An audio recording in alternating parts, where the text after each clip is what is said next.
discuss the pharyngeal arches. So what is this pharyngeal apparatus? It consists of pharyngeal arches, pharyngeal pouches and pharyngeal clefts that is the contribute to the formation of the head and neck. Now these pharyngeal arches, they appear in the fourth week. You can see in the diagram. So head is represented by the bulging called as developing brain. Pericardium is considered to occupy the future thorax. These two bulgings, they are separated by stomatodium, which is a future mouth. Now these pharyngeal arches are thickened mesodermal bars present in the neck region between stomatodium and pericardial bulge. So initially there are six arches are there. So fifth arch is transitory, which disappears, and we are left with this number of you can say the arches, that is 5 arches they persist. So number is first, second, third, fourth and sixth. Second important thing regarding this is that the neural crest cells, they migrate into the developing arches. So these components, they are forming the various structures of the head and neck. So this is the lateral and front view of the arches present between the forebrain bulge and pericardial bulge. Now pharynx is a funnel shaped upper part of the foregut which is flattened dorsoventrally. Now this pharynx has a ventral wall, dorsal wall and lateral wall. The ventral wall is going to form the floor and dorsal wall is going to form the roof. If we see the lateral wall from superficial to deep, it has 3 layers: ectoderm, mesoderm and endoderm. Now this proliferation of the mesoderm happen in this region, so they are going to form the various arches.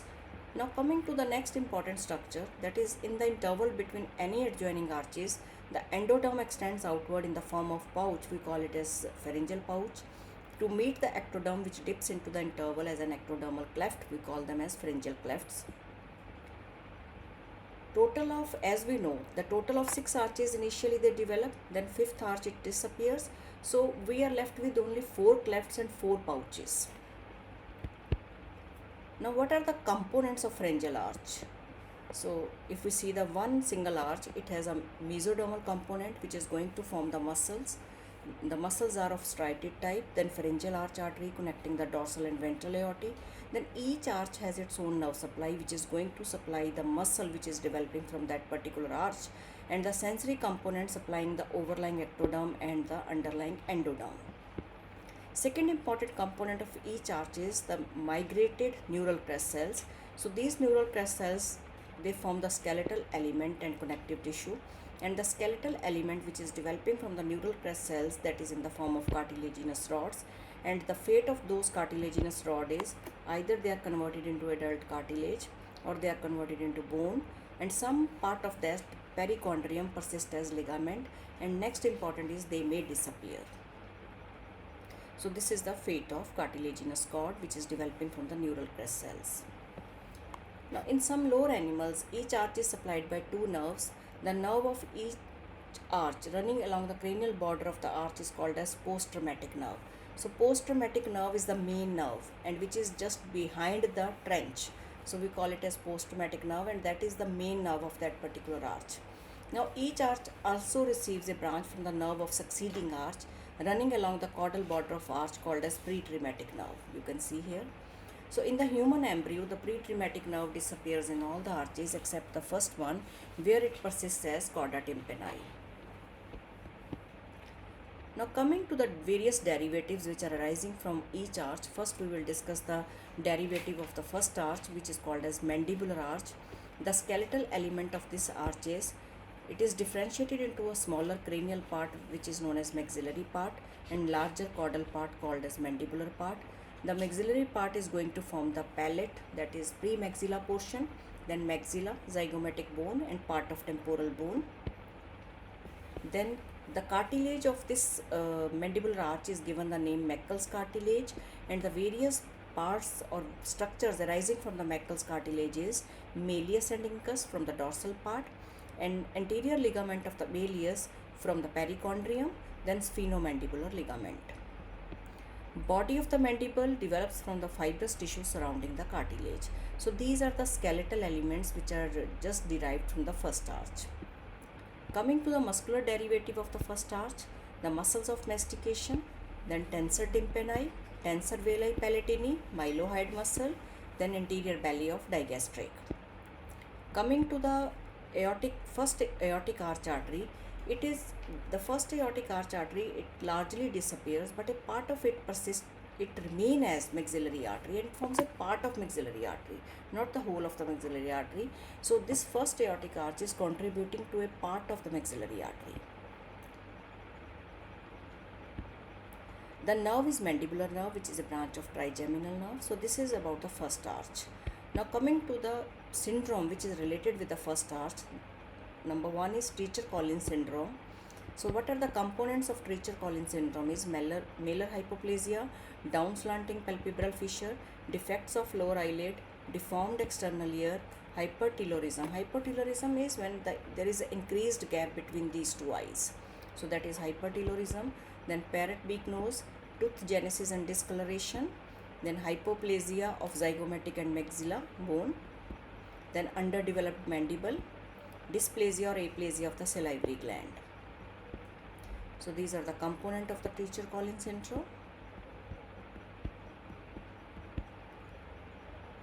Then second first arch syndrome is Piri-Robin syndrome. You can see. So the components are hypoplasia of the mandible, cleft palate, and the defects of eye and ear. The derivative of the second arch now. The second arch is given the name hyoid arch. So the skeletal derivative, the cartilage of the second arch is called as Ricketts cartilage.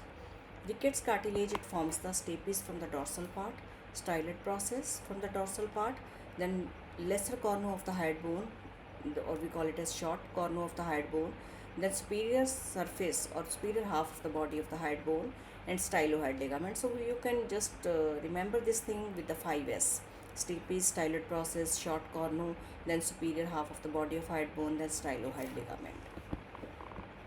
Muscular derivative of the second arch is muscles of face, auricular muscles, occipitofrontal muscle, platysma, posterior belly of digastric, then stapedius muscle, stylohyoid muscle. Second aortic artery is stapedial artery and hyoid artery. Nerve is facial nerve. So this is about the second arch. So if we see the theory point of view, the first and second arches, they are very important. Now the derivative of the third arch now. Skeletal derivative is the dorsal part of the third arch cartilage, it disappears. Ventral part, it forms the greater cornu of the hyoid bone, then lower part of the body of the hyoid bone. And muscular derivative is the stylopharyngeus. Then third aortic arch artery is common carotid artery from the dorsal part of the third arch artery and stem of the internal carotid artery from the ventral part. So dorsal part is contributing to the common carotid artery and the ventral part is contributing to the internal carotid artery. The nerve supply is glossopharyngeal nerve. Fourth and sixth arch artery. So the common component which are arising from the fourth and sixth arch artery, that is the skeletal derivatives are.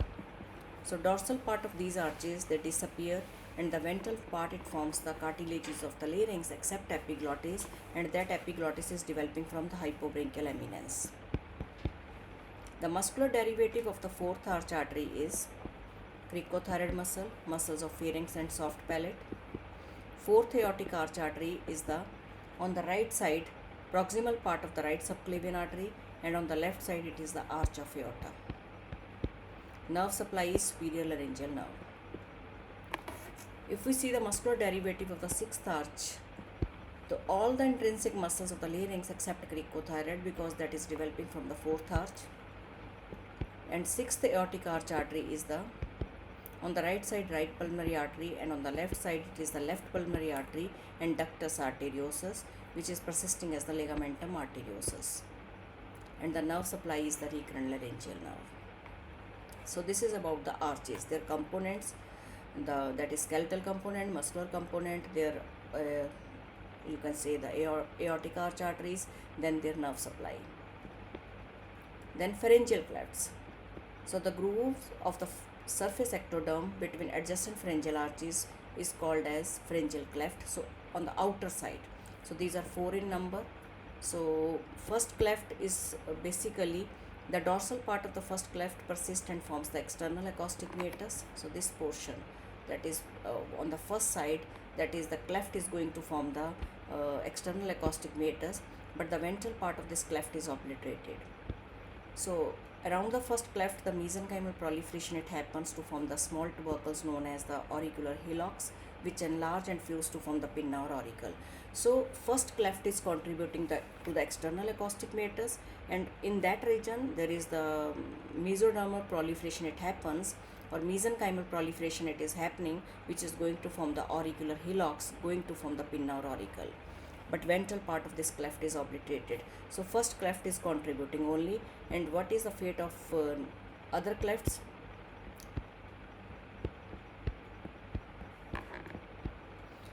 So first cleft is contributing to the external acoustic meatus. What happened next to it?